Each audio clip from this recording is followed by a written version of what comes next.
This is the PR Podcast, a show about how public relations helps you tell your story to the world. We talk with great PR practitioners who have the skills, creativity, and just plain savvy to get their clients noticed. Now here's your host, Jody Fisher.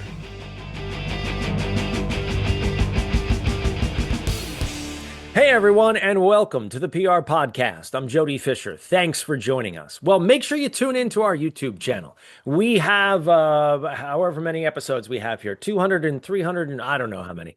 Lots of episodes, but you can watch them all too, and it's much more fun to watch our guests than to just listen to our guests. Don't get me wrong. If you got to, put the AirPods in and listen on Spotify or on Apple Podcasts, that's great. We love that. Thank you. But if you have the time and you have the ability to watch the show, you get to see our guests, you get to know our guests, you get to get a better feel for our guests, right? And that's what we do in public relations is we get a better feel for things so we can tell stories to reporters and to other people, to the audiences that our clients want to get in touch with. So look us up on YouTube. It's the PR Podcast. Make sure you put the in front of PR Podcast because there's only one, the PR Podcast. And check us out on YouTube. Now on with our show for today. What a great guest we have.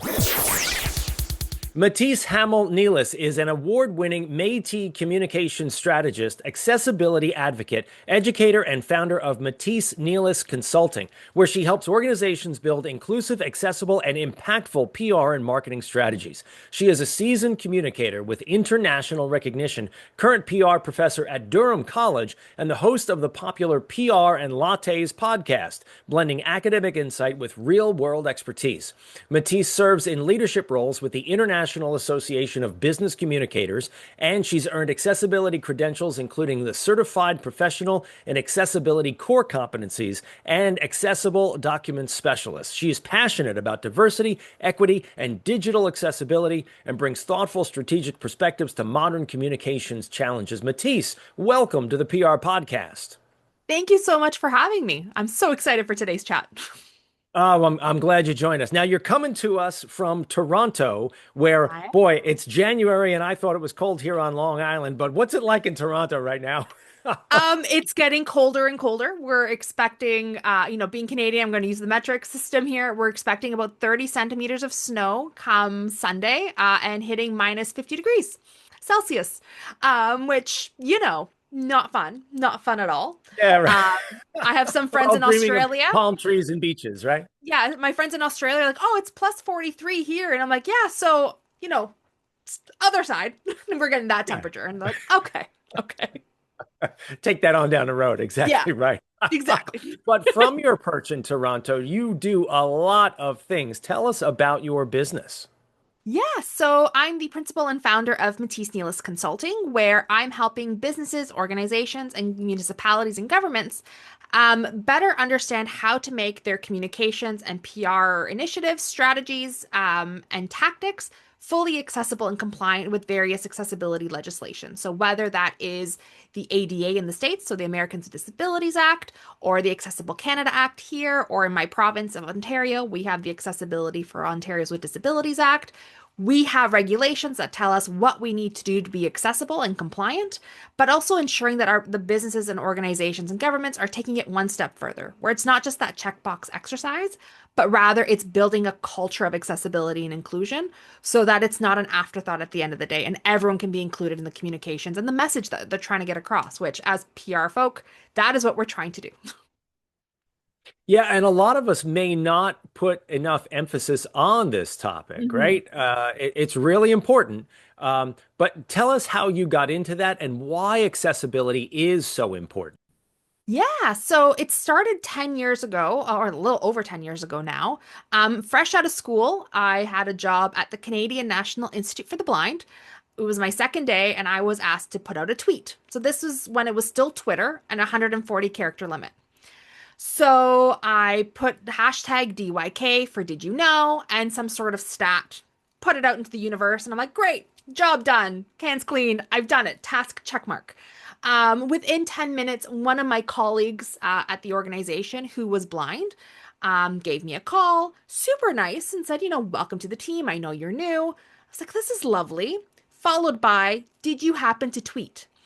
So, being a communicator, I'm sitting there going, okay, spelling or grammar mistake, or I have a style mistake, not knowing that nobody else knows style aside from the communications team. And he was like, no, actually, it's not that. It's the hashtag you used. I said, oh, did you know? And he goes, well, that's not what it reads to screen readers.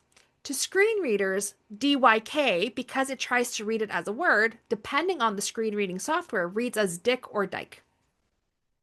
So from the national Oops. account for the Canadian, Oops. yeah, exactly. So from the national account for the Canadian National Institute for the Blind, I have just tweeted this spectacular, and I say that sarcastically, spectacular tweet. So I was mortified, legitimately Like thought I was heads losing my job. exploding everywhere, Yes. right? It's like, Yeah, I was what? like, pardon the tears to my colleague who was on the phone. He's like, no, you're fine. You're fine. Take it down. Just write out, did you know, capitalize the first letter of each word so it reads it properly.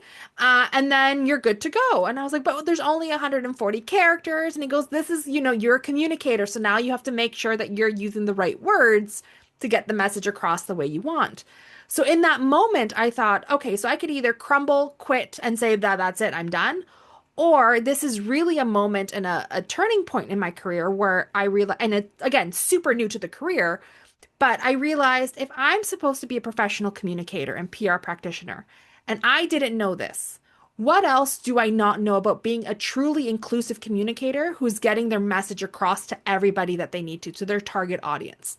And so that led me down a rabbit hole, an incredible rabbit hole of all things digital accessibility and communications. Great story. And like I said, something that a lot of people do not think about. And I've done Mhm. some work as well in the accessibility space, specifically with Helen Keller Services, which is a Mhm. national organization in the States, Yeah. headquartered here on Long Island. And so I've run into the same kind of issues. And it's like I said, I think it's something that the vast majority of the world, because it's not part of their life, they don't think about it. But how Yeah. important, and your story illustrated it so perfectly, how important is that to people who depend on the clarity of good accessibility practices, right? It's so true. And the other part of it is the disability community is the only community that any one of us can join at any given time. And that's something people forget about, right? So it can be permanent. So God forbid there's an accident and you lose your sight, or you get have limb difference, or you lose your hearing, or whatever the case is.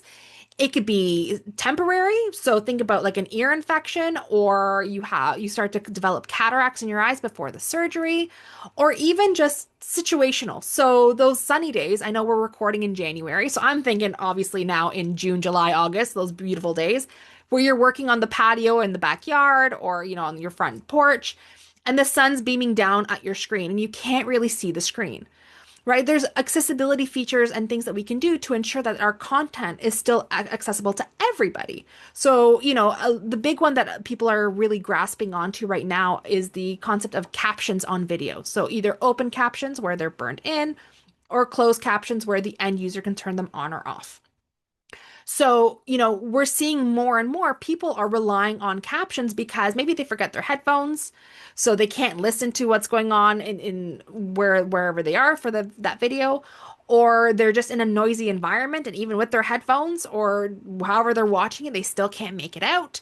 Some people are maybe English as a second language if the captions are in English, so it helps them understand it better.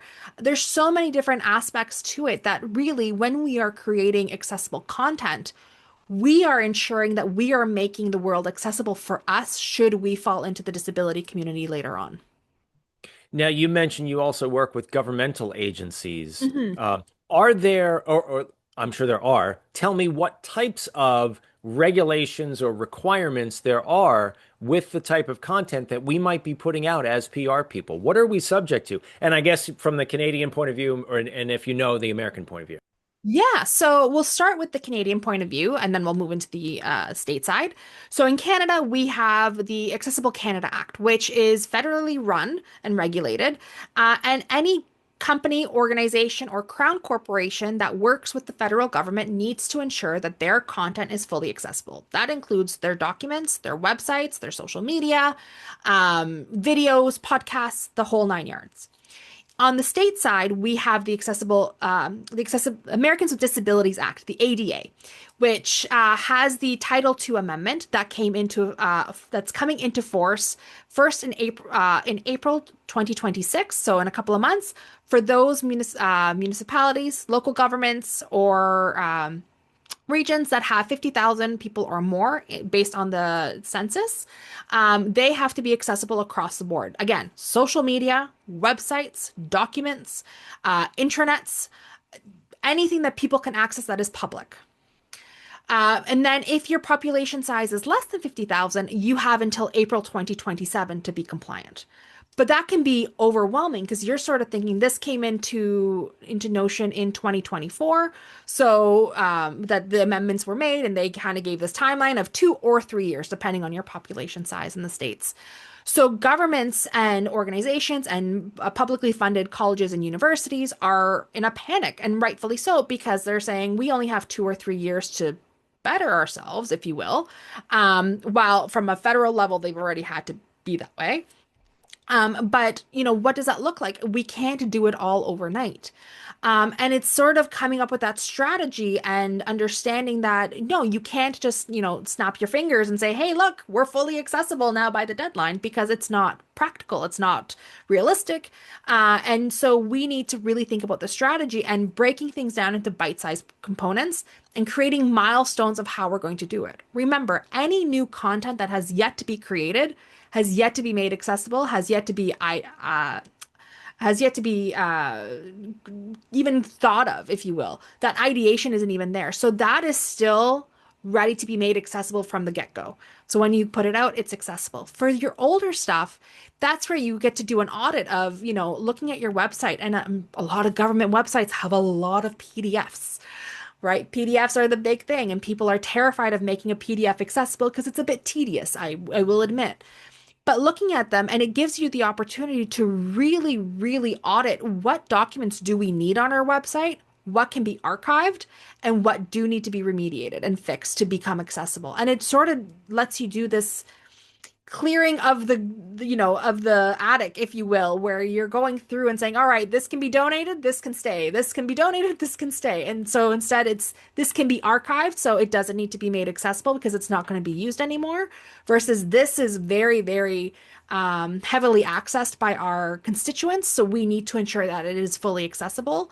But maybe there's other documents that, yes, get utilized, but not as frequently. So then you can create a sort of priority, second tier, third tier system in terms of where do the documents fall, what gets top priority to be made accessible right away, what can wait a little bit unless somebody asks for it in an accessible format, and then that gets bumped up to a priority, and so on and so forth. So it's coming up with these sorts of strategies and understanding of where you're at, and also understanding that, yes, this legislation is in place and there are deadlines, but it's also a journey. And it's always going to be progress over perfection. And something that a lot of people don't realize or don't think about is that you will never be 100% accessible to everybody at any given time, because it's the end user experience, right? Just because you've met somebody who's a screen reader user, it just simply means you've met one person who's a screen reader user. They might have been using the screen reader, so let's say JAWS, for example, for 15 years. They're considered a super user. But maybe you meet somebody else who's been using JAWS for 5 months.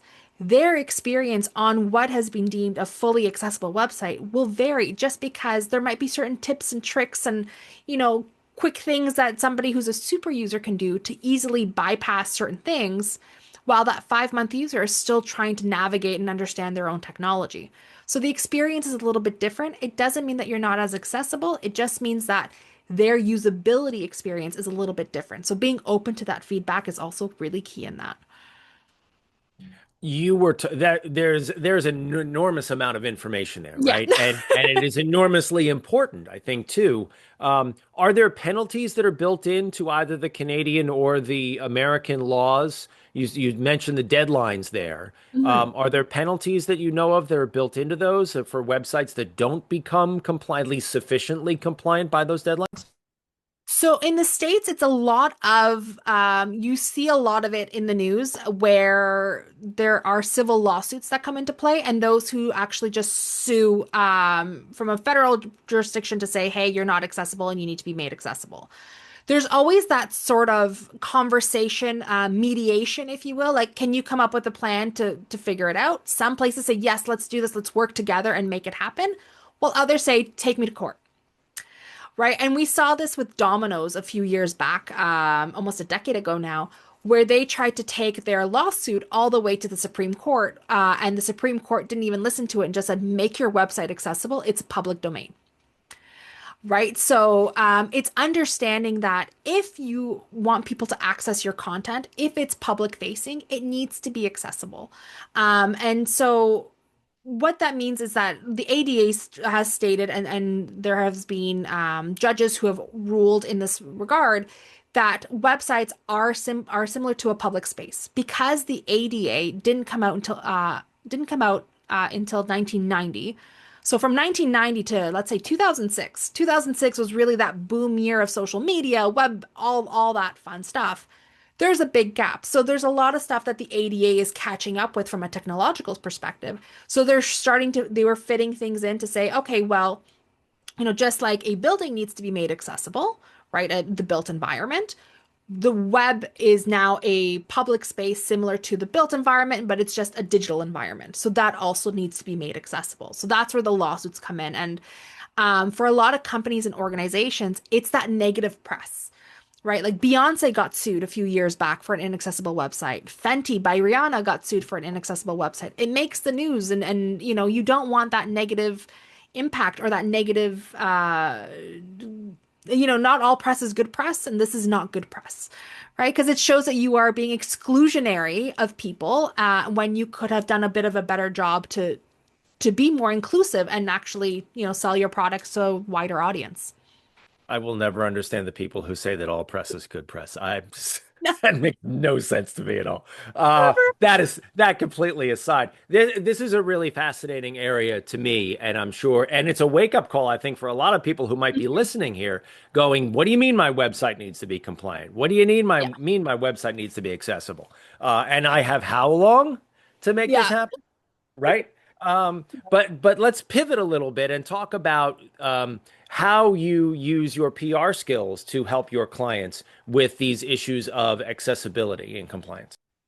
Yeah, so when we're looking at strategies, when we're creating strategic plans, annual reports, that sort of thing, from the get-go, we talk about, okay, let's say an annual strategic plan. How is accessibility, inclusion, diversity, and equity being woven in? Because we usually see in a lot of mission statements the word inclusive or inclusion or belonging or something to that effect. Yeah, check And the box, right? Yeah. yeah, right. And it's like, okay, so you're saying these words, and I understand, the current political climate and how that's sort of impacted with the DEI side of things. But when it comes to accessibility, there's so much legislation in place to ensure that we are, it's a human right. It's human rights. Access to information is a human right. And so when I'm working with clients in any aspect, whether it's that strategic planning, so ensuring that we are living up to that mission by ensuring what we're producing and how we're producing it is accessible, to being that tactician, if you will, where I'm helping providing training to those who are going to be creating the social media content to say, this is how you write an image description. And this is the difference between an image description and alt text, or this is the difference between integrated described audio in a video and post-production described audio. So for those who aren't sure about that, so audio descriptions, there's two types. Post-production described is usually what a lot of folks hear, where you hear that secondary audio layer that says like, man walks into room, Jody sits down, kind of thing. Well, integrated described audio is when you've thought about accessibility and what's being seen naturally, and it's woven into the script. So you don't need that secondary audio layer. Those key concepts and those key moments and milestones and what's visually being seen are naturally in the script. And usually it incorporates a bit more B-roll to give you that flexibility to share that information. But that's where, when you're doing it, you're thinking about accessibility in pre-production, so the storyboarding and script writing, During production, do we have the right B-roll? Do we need more B-roll? Are we still aligned with what we're saying and what we're showing? And then, of course, just doing that final check in post-production to ensure everything is met and lined up accordingly. So things like that, helping my clients, whether they're a small business, like a mom and pop shop, or a government agency, to ensure that they are being as compliant as possible and understanding what the legislation means when it talks about accessible social media, when it talks about accessible website, when it talks about documents, and what does that mean from a PDF versus a Word document versus an Excel sheet, that sort of thing. I've got to, as you're speaking, I'm sort of going through the mental list of all the different entities, right, that we're going to have to comply with this. And in addition to the client side or the public facing side of like creating a video, like you were talking Yeah. about, something like that, there's also the news side as well. Are news organizations going to be subject to this as well? And what kind of headaches do they face? Yes. So again, websites for news outlets need to be accessible and compliant. And we're seeing it more and more in terms of, alt text being added, proper navigation on the website. So there's proper heading structure. They're really using not so page hierarchy, if you will, where it's not just all blocks and blocks and blocks of text, but rather we're breaking it up with some bullets, some images, some, just really easing the flow of how people can read it. So especially helpful for those with cognitive disabilities and dyslexia. Um, in terms of another accessibility feature that I'm seeing as well when it comes to news outlets is that they're also adding an audio function. So listen to the article itself. So if you are blind and maybe you don't want to hear your screen reader, which can, at times sound very monotonous and robotic, you can listen to what the article is being read by whoever it is on the actual website. So there are all these accessibility features that are coming through, and we're seeing that more and more. But news outlets do need to be accessible in that regard. I've noticed that you read this article or listen to this article Yeah, button on my local newspaper's website. yeah. Um, and I'll be honest, because I'm a little stupid. I thought that was just a convenience thing. That's actually an ADA thing. Yeah, again, it's when people think things are convenience, they don't realize that it's probably helpful for quite a few people, and it just makes it easier for everyone at the end of the day. One of the big things that I always point out are curb cuts. So where it on a sidewalk where it dips at the corner so you can cross. Those were originally meant for wheelchairs, but think about everybody who benefits from them. If you have a stroller, if you're on a bike, if you're skateboarding, if you're on rollerblades, If it you just makes your can't life make the easier. curb. Yes. Yes, you're not paying attention. It's nice to have that little like incline instead of just like hitting the curb and falling, right? Because you're not paying attention. So like that's an accessibility feature that benefits everybody, right? So it's these little things that we don't realize. When we speak to Siri or to Google or Android, Alexa, whatever the case is, that is an accessibility feature that now benefits everybody, right? So it's these little things that people don't realize, even something like alt text. Um, yes, it benefits those who are blind or partially sighted when they can't see the actual image, they can listen to what the image is supposed to be. But think about if LinkedIn goes down or you send out an email and your pictures don't load. Having the alt text in there still provides the information of what the image is supposed to be. So nobody is missing out. So, as PR people, should we be thinking about adding some of this alt text and other information to our press releases that we're sending out to be helpful? 100%, 100%. What I usually do when I'm working with clients from a media relations perspective is if we're putting out a press release and it has images with it, I'll not only provide the captions, but I'll also provide the alt text for whoever wants to share that information to make the journalist's life easier. Right. So they're not trying to say, okay, I think this is what this is. Like I have the caption, but is the caption not really as descriptive as what the alt text would be? Right. Because the alt text is literally describing what is happening in the picture. The caption, you're giving a little bit more of a story on like what's going on as a general for the image and tying it into the press release, or if you're writing a feature story or a mat story, and how that relates in that way. So they're slightly different. And so I always ensure that I'm providing both so that I can tell my clients we have made it as accessible as possible. It is out there. They have everything that they need. Given the fact that this is a law that's going to kick Mhm. in both Canada and the U.S. and probably just get more stringent isn't the word, but you know what I mean. Like more and Yeah. more attention is going to have to be Yeah. paid to this issue. Is this an area of economic growth as well? I mean, are places going to have to hire folks like you to help them with their websites to provide all this? I mean, this is going to become a daily thing, right? Yeah. How many millions of web pages are published every day? Every one of them is going to have this information loaded into it.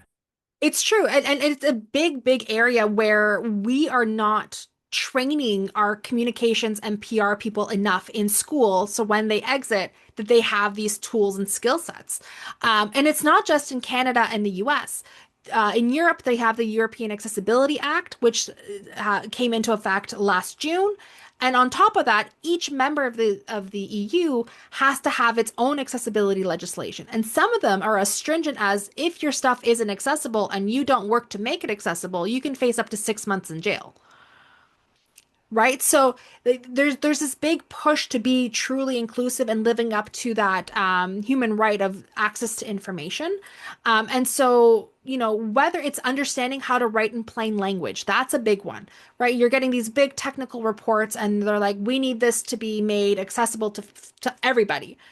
Some of those technical reports go over our own heads. So how do we write them in plain language? There's an ISO standard on plain language, and they're currently working on a secondary version for legalese plain language as an ISO standard, right? Because again, it gets very technical. And you talk to a lawyer, they'll say legalese is chaos, right? If I can get that in plain language, it makes my life easier, which makes my client's life easier. So it's across the board. When we write in plain language, everyone has access to it. But there's this preconceived notion that when it comes to plain language, it's oversimplifying the information, which is not the case. With plain language, it's simply knowing your target audience and writing to a level that makes it easy for them to understand your message the first time they read it versus, asking three people and going through ChatGPT to figure out what is this trying to tell me? Which can be the case sometimes. So that's that sort of thing. So there's websites, yes, there are web developers who are starting to learn this stuff and helping with that. But from a communications and PR perspective, we're creating social media content. We should know that hashtags should be in Pascal case or camel case.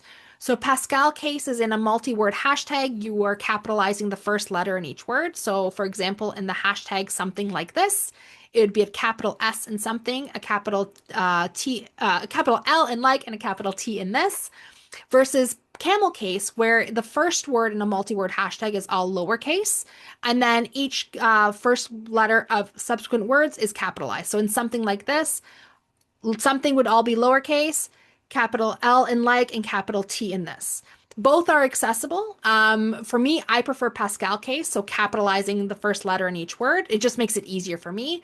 But I have friends with ADHD and dyslexia who prefer camel case, so that first word all lowercase. Either or is accessible, either or is acceptable, either or is compliant. Right? So just making sure that you're doing that. Also, it helps you avoid PR faux pas like it happened with Susan Boyle when years ago. It's still considered one of the biggest PR fails when it comes to social media. And that was the hashtag was supposed to be Susan Album Party. Because it was all lowercase, screen readers in particular, and just the general public kept reading it as Sue's Anal Bum Party, which is definitely not what that was promoting. So simply, capitalizing the first letter of each word, that tells screen readers in particular, okay, this is a new word. So it reads it properly the way you want it to be read. Such a fascinating area of our Mhm. industry and so much work I think that needs to get done. I feel like we need to have you back in a year to talk about the road that Yeah. we've traveled in these next 12 months that are coming up. But we're gonna wind up the conversation there, Matisse. Thank you so much for coming on and sharing all this with us and giving us all of this, well, either food for thought or paranoia. Take your pick. I thought. Progress over perfection. If anything, progress over perfection. Pick one thing today that you can start to apply and start working on that. And, you progress as you go along. I love it. I love it. Thank you so much. We Thank are you. not done with you yet, however. We are going to segue now into the rapid fire question portion of our podcast. This is where we steal a page from inside the actor's studio. We ask our guests a series of rapid fire questions. They're meant to elicit a simple answer, maybe a laugh or two. With your indulgence, Matisse Hamel-Nelis, let's begin with rapid fire question number 1. What is your favorite news source? The Globe and Mail and BBC, both. Very good. Rapid fire question number 2. More Canadian flavor here.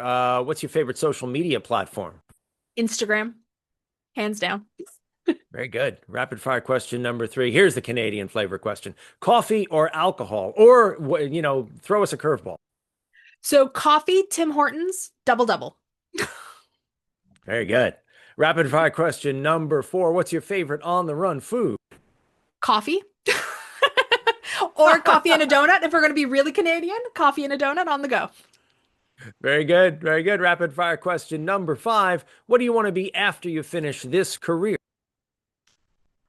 I would like to be a blogger that travels the world and gets to share the experience of traveling. That just sounds phenomenal and wonderful, and I get to see the sights of the world. So that we're going to go with that one right now, especially in this weather.